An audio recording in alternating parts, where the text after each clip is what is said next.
ஆண்டவராகிய இயேசு கிறிஸ்துவின் நாமத்திற்கு மகிமை உண்டாவதாக. இந்த நல்ல நாளிலே உங்கள் யாவரையும் நான் வாழ்த்துகிறேன். இந்த நாளின் தியானத்திற்கு என்று தெரிந்து கொள்ளப்பட்ட வேத பகுதி எபேசியருக்கு எழுதின நிருபம் 2ஆம் அதிகாரம் 13ஆம் வசனம். Ephesians chapter 2:13.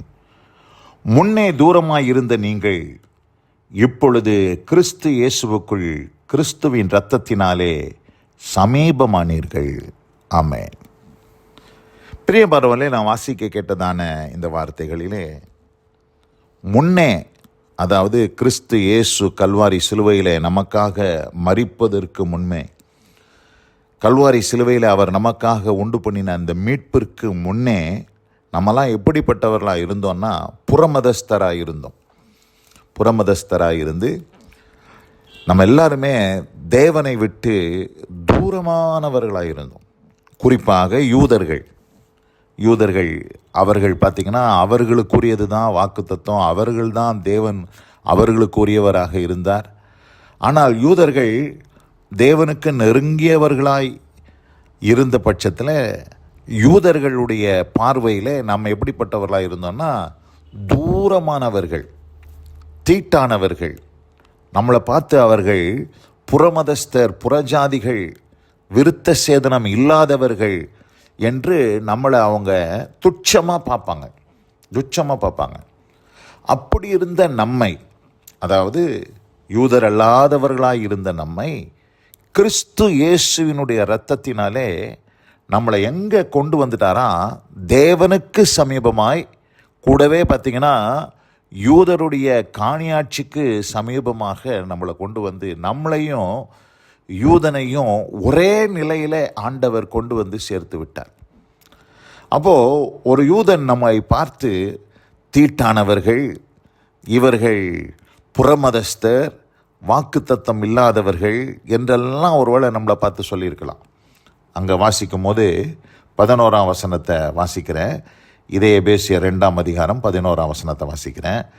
ஆனபடினால் முன்னே மாம்சத்தின்படி புறஜாதியாராய் இருந்து மாம்சத்தின் கையினாலே செய்யப்படுகிற விருத்த சேதனம் உடையவர்களால் விருத்த சேதனம் இல்லாதவர்கள் எண்ணப்பட்ட நீங்கள்.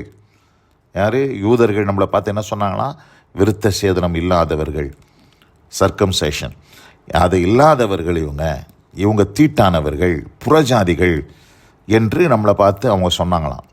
அக்காலத்திலே கிறிஸ்துவை சேராதவர்களும் இஸ்ரவேலுடைய காணியாட்சிக்கு புறம்பானவர்களும் வாக்குத்தத்தத்தின் உடன்படிக்கைகளுக்கு அந்நியரும் நம்பிக்கை இல்லாதவர்களும் இவ்வுலகத்தில் தேவன் அற்றவர்களுமாய் இருந்தீர்கள் என்று நினைத்து கொள்ளுங்கள். நம்ம அப்படி தான் இருந்தோம். எதுவுமே நமக்கு கிடையாது. கிறிஸ்துவை சேராதவர்களாக இருந்தோம், இஸ்ரவேலின் காணியாட்சிக்கு புறம்பானவர்களாக இருந்தோம், வாக்குத்தத்தம் இல்லாதவர்களாக இருந்தோம், உடன்படிக்கை அற்றவர்களாக இருந்தோம், தேவனற்றவர்களாக இருந்தோம் என்று நம்ம நினைத்து கொள்ளும். நம்ம அநேக காரியங்களை நினைத்து கொள்ளும்.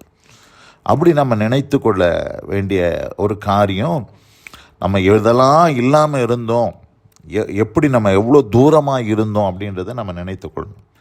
ஆனால் அப்படி இருந்த நம்மை, 13ஆம் வசனத்தை வாசிக்கிறேன். முன்னே தூரமாக இருந்த நீங்கள் இப்பொழுது கிறிஸ்து இயேசுவுக்குள் கிறிஸ்துவின் இரத்தத்தினாலே சமீபமானீர்கள். இயேசு கிறிஸ்து சிந்தின இரத்தத்தினாலே தூரமாயிருந்த நம்மை ஆண்டவர் நம்மை கிட்ட சேர்த்து தேவனிடமாய் நம்மளை சேர்த்து, கூடவே யூதர்கள் நம்மை புறம்பே தள்ளி வைத்திருந்தார்கள். ஆனால் இப்பொழுது நம்மை யூதனென்றும் இல்லை, கிரேக்கனென்றும் இல்லை என்று சொல்லத்தக்கதாய் நம்மையும் யூதனையும் ஒரே நிலையிலே ஆண்டவர் கொண்டு வந்து வைத்து விட்டார். 14ஆம் வசனத்தை வாசிக்கிறேன். எப்படி நம்ம சமீபமானோம்? எப்படி எனில் அவரே நம்முடைய சமாதான காரணராகி இருதரத்தாரையும் ஒன்றாக்கி. இந்த இருதரத்தார்னா யாருன்னா யூதனையும் கிரேக்கன், அதாவது நம்ம புறஜாதிகளாக இருந்த நம்மையும் ஒன்றாக்கி பகையாக நின்ற பிரிவினையாகிய நடுச்சுவரை ஆண்டவர் தகர்த்து சட்டதிட்டங்களாகிய நியாயப்பிரமாணத்தை தம்முடைய மாம்சத்தினாலே ஒழித்து இருதரத்தாரையும், அதாவது நம்மையும் யூதர்களையும் தமக்குள்ளாக ஒரே புதிய மனுஷனாக சிருஷ்டித்து இப்படி சமாதானம் பண்ணினார். இப்படி ஆண்டவர் நம்மை தூரமாக இருந்த நம்மளை ஒரே மனுஷன், நம்ம இப்போ ஒரே மனிதன் சபைக்குள்ளே நம்ம வந்துட்டோம். சபை என்கிற அந்த புதிய மனிதனுக்குள்ளே யூதன் என்றும் இல்லை, கிரேக்கன் என்றும் இல்லை, எல்லாரும் சமம். அப்படிப்பட்ட ஒரு சம உரிமையை தேவன் நமக்கு தந்தருளி தூரமாய் இருந்த நம்மை அவருடைய பட்சமாய் நம்மை சேர்த்து கொண்டதற்காக நாம் கர்த்தரை ஸ்தோத்தரிக்க வேண்டும். இது எப்பொழுது நடந்தது? கல்வாரி சிலுவையிலே இயேசு கிறிஸ்து அதை செய்தார். நம்ம 2 பேருக்கும் இடையிலே நடுச்சுவர் ஒன்று இருந்தது. அந்த பகை என்கிற நடுச்சுவரை, அந்த பிரிவினை என்கிற நடுச்சுவரை இயேசு தகர்த்து நம்மையும் யூதனையும் ஒன்றாக்கி தேவன் பட்சத்தில் நம்மளை நெருங்கி சேர்த்து கொண்டார். இப்படிப்பட்ட ஒரு அனுபவத்திற்காக நாம் கர்த்தரை ஸ்தோத்திரித்து, கல்வாரி சிலுவையில் இயேசு செய்து முடித்த இவ்வளோ பெரிய வேலைக்காக நாம் பாக்கியமுடையவர்களாக, ஸ்லாக்கியமுடையவர்களாக இருக்கிறோம் என்பதை புரிந்து கொண்டு நாம் கர்த்தரை துதிக்க வேண்டும்.